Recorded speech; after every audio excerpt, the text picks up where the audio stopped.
Welcome back. ಮಗದೊಂದು breaking news ಬರ್ತಿದೆ, ನೋಡೋಣ.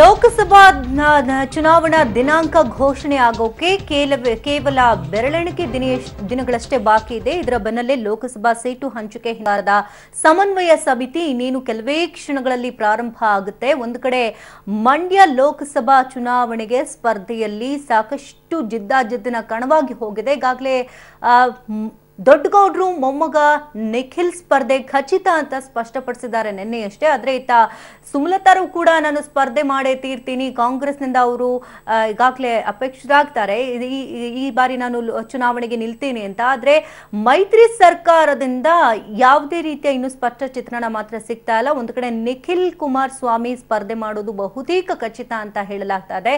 ಒಂದ್ ವೇಳೆ ಏನಾದ್ರೂ ಕಾಂಗ್ರೆಸ್ನಿಂದ ನನಗೆ ಸೀಟ್ ಸಿಗ್ಲಿಲ್ಲ ಅಂತಂದ್ರೆ ಪಕ್ಷೇತರವಾಗಿ ನಾನು ಕೂಡ ಸ್ಪರ್ಧೆಯನ್ನ ಮಾಡ್ತೇನೆ ಅಂತ ಸುಮಲತಾ ಕೂಡ ಹಠ ಹಿಡಿದಿರೋದ್ರಿಂದ ಸಮನ್ವಯ ಸಮಿತಿ ಅಧ್ಯಕ್ಷರು ಮಾಜಿ ಮುಖ್ಯಮಂತ್ರಿಗಳು ಆಗಿರ್ತಕ್ಕಂಥ ಸಿದ್ದರಾಮಯ್ಯ ನೇತೃತ್ವದಲ್ಲಿ ಇವತ್ತು ಸಭೆ ನಡೀತಾ ಇದೆ. ದೊಡ್ಡಗೌಡ್ರ ಮೊಮ್ಮಗನ ಸ್ಪರ್ಧೆಗೆ ಸಿದ್ದರಾಮಯ್ಯನವರೇನಾದ್ರೂ ಓಕೆ ಅಂತಾರ? ಕಾದ್ ನೋಡ್ಬೇಕಿದೆ. ಇನ್ನಷ್ಟು ಡೀಟೇಲ್ಸ್ ಅನ್ನ ಪಡ್ಕೊಳ್ಳೋಣ. ದೂರವಾಣಿ ಸಂಪರ್ಕದಲ್ಲಿ ಸೀನಿಯರ್ ಕರೆಸ್ಪಾಂಡೆಂಟ್ ಸುಖೇಶ್ ಇದ್ದಾರೆ. ಸುಖೇಶ್, ಲೋಕಸೀಟು ಹಂಚಿಕೆ ಸಂಬಂಧ ಇವತ್ತು ಸಮನ್ವಯ ಸಮಿತಿ ಸಭೆ ನಡೀತಾ ಇದೆ. ಎಷ್ಟು ಗಂಟೆಗೆ ಪ್ರಾರಂಭ ಆಗುತ್ತೆ? ಹಾಗೆ ಮಂಡ್ಯ ಲೋಕ ಚುನಾವಣಾ ಸ್ಪರ್ಧೆದ ವಿಚಾರಗಳ ಬಗ್ಗೆ ಏನೆಲ್ಲ ಮಾಹಿತಿಗಳು ಸಿಗ್ತಾ ಇದೆ? ಶಕುಂತಳ, ಇವತ್ತು ಬೆಳಿಗ್ಗೆ 9:30ಕ್ಕೆ ಸಮನ್ವಯ ಸಮಿತಿ ಸಭೆ ಅನ್ನುವಂಥದ್ದು ಈಗಾಗಲೇ ಫಿಕ್ಸ್ ಆಗಿರುವಂತದ್ದು. ಇನ್ನು ಕೆಲವೇ ನಿಮಿಷಗಳಲ್ಲಿ ಬಹುತೇಕ ಎಲ್ಲ ಕಾಂಗ್ರೆಸ್ ಮತ್ತು ಜೆಡಿಎಸ್ ನ ನಾಯಕರುಗಳು ಕುಮಾರ ಕೃಪಾ ಅತಿಥಿ ಗೃಹಕ್ಕೆ ಆಗಮಿಸುವಂತ ನಿರೀಕ್ಷೆ ಇದೆ. ಬಹಳ ಮುಖ್ಯವಾಗಿ ಸಾಕಷ್ಟು ವಿಚಾರಗಳು ಚರ್ಚೆ ಆಗುವಂತದ್ರಲ್ಲಿ ವಿಶೇಷವಾಗಿ ಜೆಡಿಎಸ್ ಕೊನೆ ಪಕ್ಷ 9 ಸ್ಥಾನಗಳಿಗಾದ್ರೂ ಬೇಕೇ ಬೇಕು ಅನ್ನುವಂತ ಪಟ್ಟನ್ನ ಹಿಡಿದಿರುವಂತದ್ದು. ಹಾಗಾಗಿ 9 ಸ್ಥಾನಗಳು ಬಿಟ್ಕೊಡ್ಲಿಕ್ಕೆ ಆಗುತ್ತಾ ಇಲ್ಲ ಅನ್ನೋದ್ರ ಬಗ್ಗೆ ಇವತ್ತು ಬಹುತೇಕ ಕಾಂಗ್ರೆಸ್ ನಾಯಕರುಗಳು ಸ್ಪಷ್ಟಪಡಿಸುವಂತ ಸಾಧ್ಯತೆ ಇದೆ.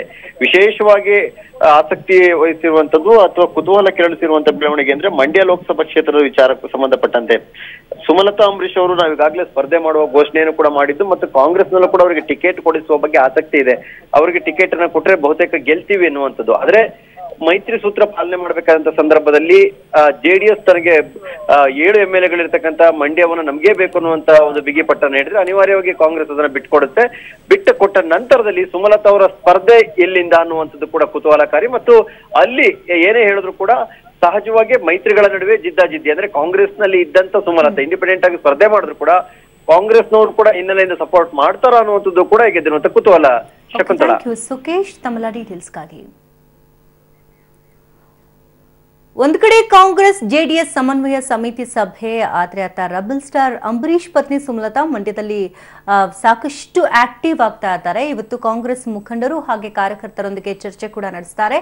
ಮಧ್ಯಾಹ್ನ ಕಾಂಗ್ರೆಸ್ ಮುಖಂಡರು ಹಾಗೆ ಅಂಬಿ ಅಭಿಮಾನಿಗಳ ಮನೆಗಳಿಗೆ ತೆರಳಿ ಬೆಂಬಲವನ್ನ ಕೋರಲಿದ್ದಾರೆ ಸುಮಲತಾ. ಸಂಜೆ 5 ಗಂಟೆಗೆ ಅರ್ಕೇಶ್ವರ ದೇವಾಲಯದಲ್ಲಿ ಪೂಜೆ ಸಲ್ಲಿಸಿದ ಬಳಿಕ ಸಂಜೆ 6 ಗಂಟೆಗೆ ಕಿಲಾರ ಗ್ರಾಮದಲ್ಲಿ ಕಾಂಗ್ರೆಸ್ ಕಾರ್ಯಕರ್ತರ ಜೊತೆ ಸಭೆಯನ್ನ ನಡೆಸಲಿದ್ದಾರೆ ಸುಮಲತಾ.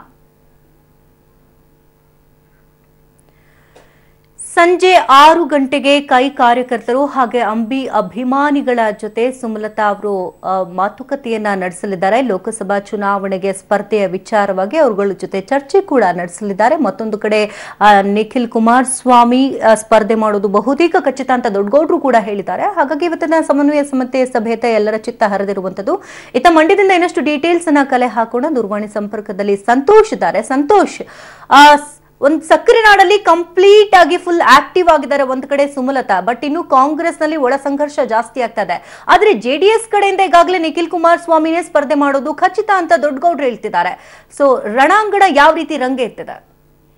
ಶಕುಂತಲಾ, ಈಗಾಗಲೇ ಮಂಡ್ಯದಲ್ಲಿ ನಿಖಿಲ್ ಮತ್ತೆ ಸುಮಲತಾ ಇಬ್ರು ಕೂಡ ಅಧಿಕೃತವಾಗಿ ಓಡಾಟವನ್ನ ಶುರು ಮಾಡಿದ್ದಾರೆ ಅಂತಾನೆ ಹೇಳ್ಬೋದು. ಸುಮಲತಾ ಅವರು ಕಳೆದ ಒಂದು ವಾರದಿಂದ ಮಂಡ್ಯದಲ್ಲಿ ಪ್ರವಾಸವನ್ನ ಮಾಡ್ತಾ ಇದ್ದಾರೆ. ಇಂದು ಕೂಡ ತಮ್ಮ ಪ್ರವಾಸವನ್ನ ಮುಂದುವರಿಸಿದ್ದಾರೆ. ಮಧ್ಯಾಹ್ನ 1:30ಕ್ಕೆ ತಮ್ಮ ಪ್ರವಾಸವನ್ನ ಆರಂಭಿಸಿದ್ರೆ ರಾತ್ರಿ 9 ಗಂಟೆವರೆಗೆ ಇವತ್ತು ಅವರು ಜಿಲ್ಲೆಯಲ್ಲಿ ಪ್ರವಾಸ ಮಾಡ್ತಾ ಇದ್ದಾರೆ. ಅಂಬರೀಷ್ ಅಭಿಮಾನಿಗಳು ಮತ್ತೆ ಕಾಂಗ್ರೆಸ್ ಕಾರ್ಯಕರ್ತರು ಅವರೆಲ್ಲರನ್ನ ಖುದ್ದಾಗಿ ಮನೆಗಳಿಗೆ ಹೋಗಿ ಭೇಟಿಯನ್ನ ಮಾಡ್ತಾ ಇದ್ದಾರೆ. ಭೇಟಿಯನ್ನ ಮಾಡೋದ್ರ ಮೂಲಕ ತಮಗೆ ಬೆಂಬಲ ಕೊಡುವಂತೆ ಅವರ ಅಭಿಪ್ರಾಯವನ್ನು ಕೂಡ ಕೇಳ್ತಾ ಇದ್ದಾರೆ. ಶಕುಂತಲಾ, ಓಕೆ, ಈಗ ಕಾಂಗ್ರೆಸ್ನ ನಾಯಕರುಗಳನ್ನ ಈಗಾಗಲೇ ಸಂಪರ್ಕ ಮಾಡಿದ್ದಾರೆ ಸುಮಲತಾ, ಬಟ್ ಸ್ಟಿಲ್ ಅವ್ರ ಕಡೆಯಿಂದ ಯಾವುದೇ ಸ್ಪಷ್ಟ ಚಿತ್ರಣ ಕೂಡ ಸಿಗ್ತಾ ಇಲ್ಲ. ಒಂದು ವೇಳೆ ಏನಾದರೂ ಕಾಂಗ್ರೆಸ್ನಿಂದ ಟಿಕೆಟ್ ಸಿಗಲ್ಲ ಅನ್ನೋದು ಸ್ಪಷ್ಟವಾದ್ರೆ ಅವರು ಅಂದ್ರೆ ಸಪರೇಟ್ ಆಗಿ ನಿಂತ್ಕೊಂಡು ಅವರೇ ಎಲೆಕ್ಷನ್ಗೆ ನಿಲ್ಲುವಂತ ಸಾಧ್ಯತೆಗಳಿದೆಯಾ ಪಕ್ಷೇತರರಾಗಿ? ಶಕುಂತಲಾ, ಈಗಾಗಲೇ ಸುಮಲತಾ ಅವರು ತುಂಬಾ ಸ್ಪಷ್ಟವಾಗಿ ಹೇಳಿದ್ದಾರೆ, ನಾನು ಕಾಂಗ್ರೆಸ್ನಿಂದ ಟಿಕೆಟ್ ಕೇಳ್ತಾ ಇರೋದು ನಿಜ. ಯಾಕಂದ್ರೆ ಅಂಬರೀಷ್ ಅವರು ಕಾಂಗ್ರೆಸ್ ಪಕ್ಷದಲ್ಲಿದ್ರು, ಹೀಗಾಗಿ ನಾನು ಕಾಂಗ್ರೆಸ್ ಪಕ್ಷದಿಂದ ಟಿಕೆಟ್ ಕೇಳ್ತಾ ಇದ್ದೀನಿ, ನಾವು ಕೂಡ ಕಾಂಗ್ರೆಸ್ ಅನ್ನೋ ಮಾತನ್ನ ಹೇಳ್ತಾ ಇದ್ದಾರೆ.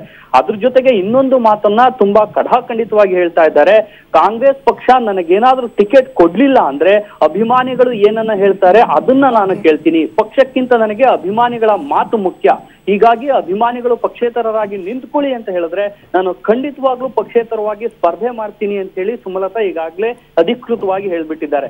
ಇದೆಲ್ಲವನ್ನ ಗಮನಿಸಿದಾಗ ಸುಮಲತಾ ಅವರಿಗೆ ಪಕ್ಷಕ್ಕಿಂತ ಅಭಿಮಾನಿಗಳ ಮಾತು ಮುಖ್ಯ. ಓಕೆ, ನೋಡೋಣ ಏನಾಗುತ್ತೆ. ಥ್ಯಾಂಕ್ ಯು ಸಂತೋಷ್ ತಮ್ಮೆಲ್ಲ ಡೀಟೇಲ್ಸ್ಗಾಗಿ.